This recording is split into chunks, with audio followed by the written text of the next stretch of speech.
Bienvenido al podcast del vendedor profesional.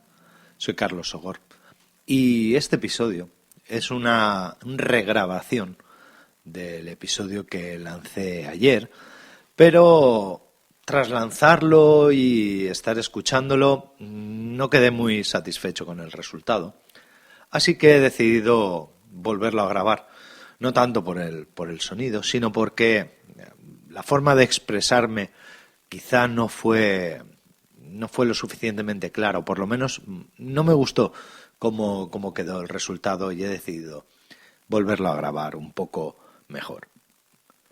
El título del episodio es Vender a varios niveles. El título viene derivado de una pregunta que me hacía Antonio sobre un diseño que está haciendo de una formación para unos campus de fútbol para niños y me comentaba que se encontraba en la tesitura de que por un lado pues tenía que llamar la atención de los niños para que tuvieran ganas de ir a ese campus, pero la persona que iba a pagar el campus pues obviamente no iba a ser el niño sino el padre, con lo cual también tenía que convencer al padre, pero la forma de llegar a los niños iba a ser mediante charlas y mediante conferencias en clubes de fútbol para niños o en colegios.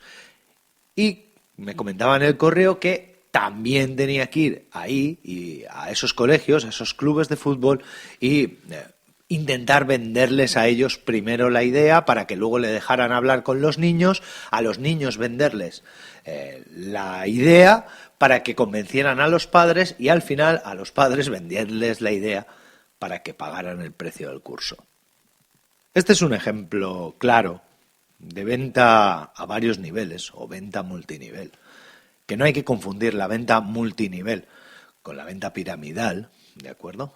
Pero la venta multinivel se basa en la estructura de que un único producto, por así decirlo, un único producto o servicio, tenemos que venderlo a diferentes personas con diferentes necesidades y diferentes características distintas. Siempre que se me plantea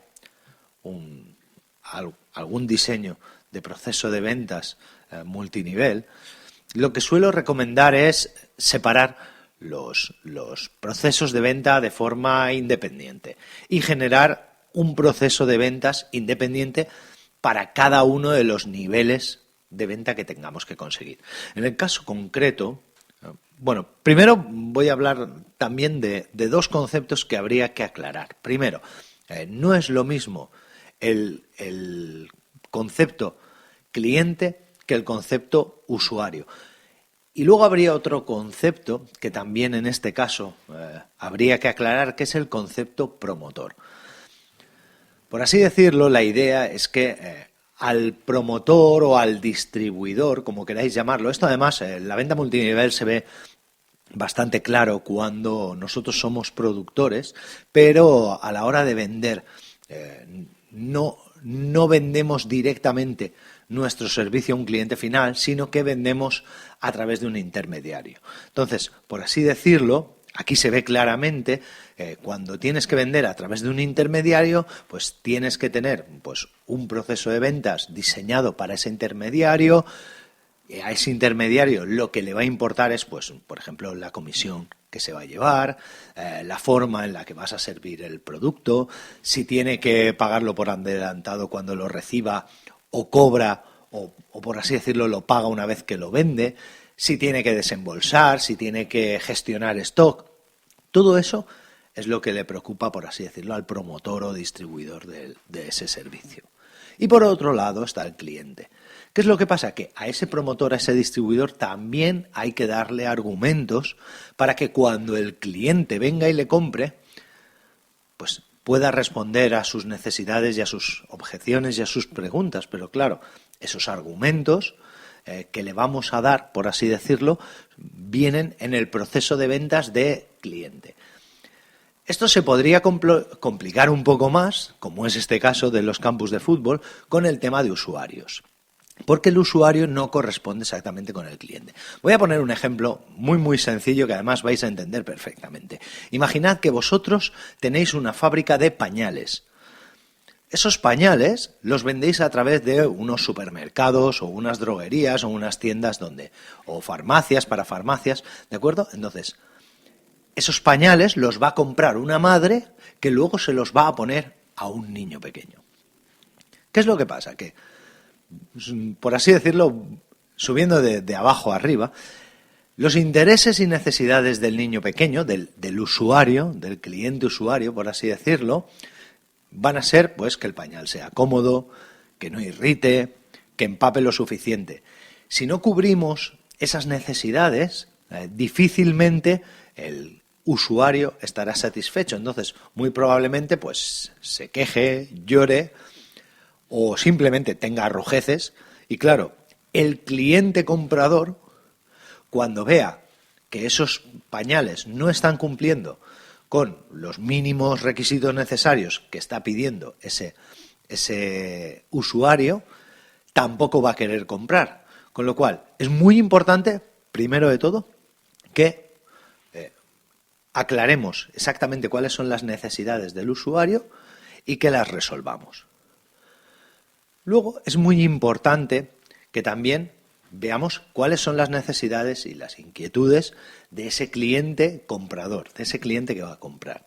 En este caso, en el caso de los pañales, pues sería, por ejemplo, el precio o la paquetización o la comodidad de compra o si hay algún tipo de promoción o descuento.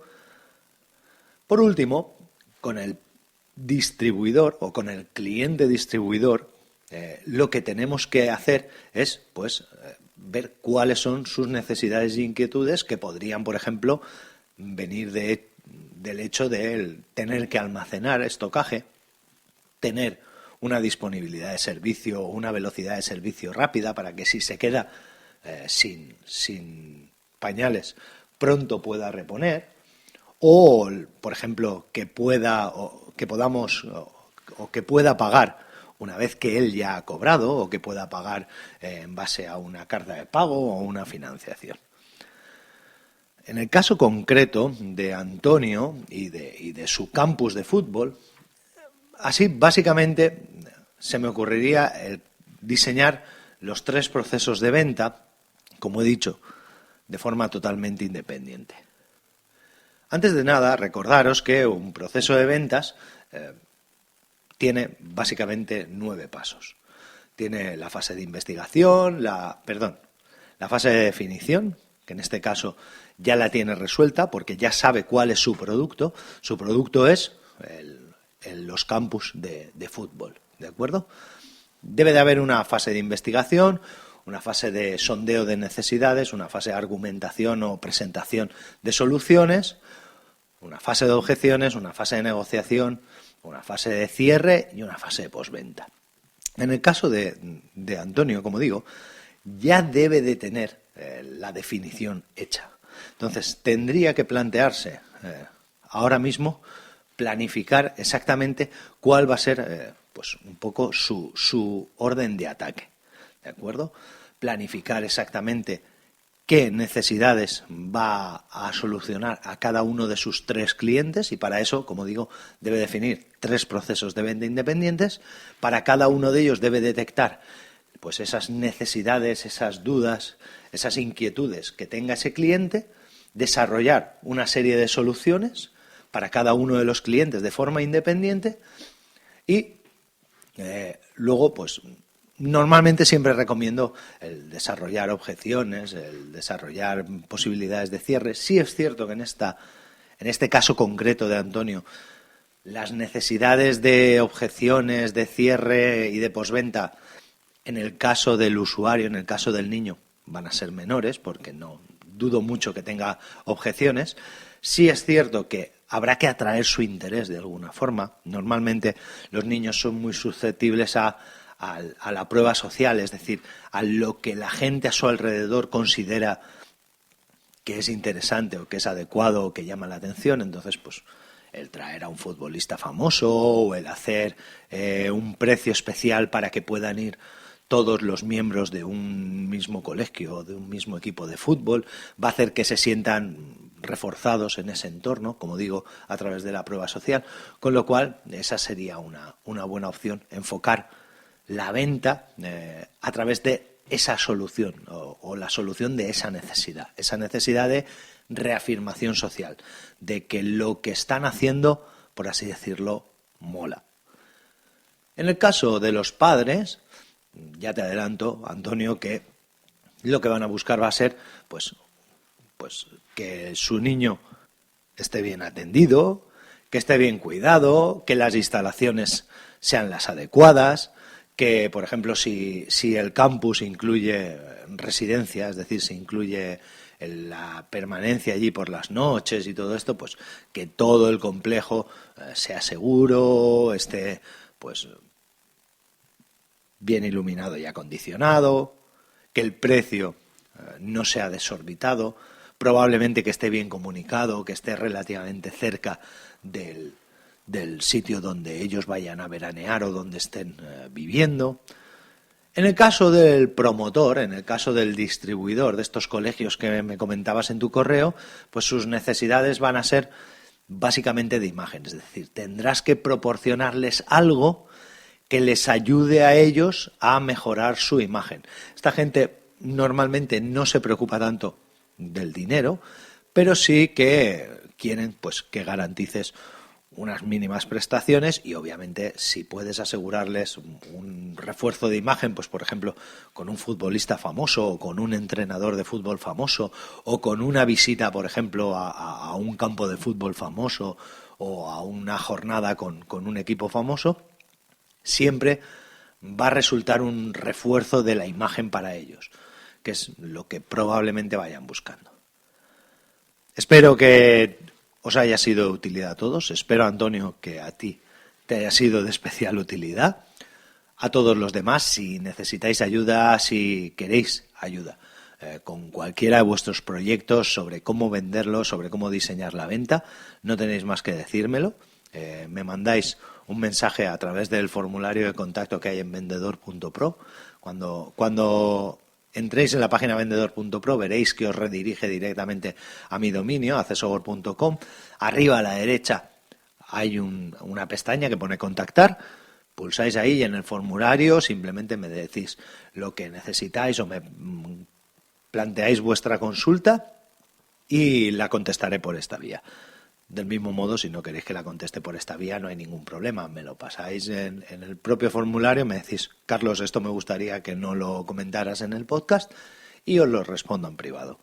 Nada más, muchísimas gracias por estar ahí y hasta mañana.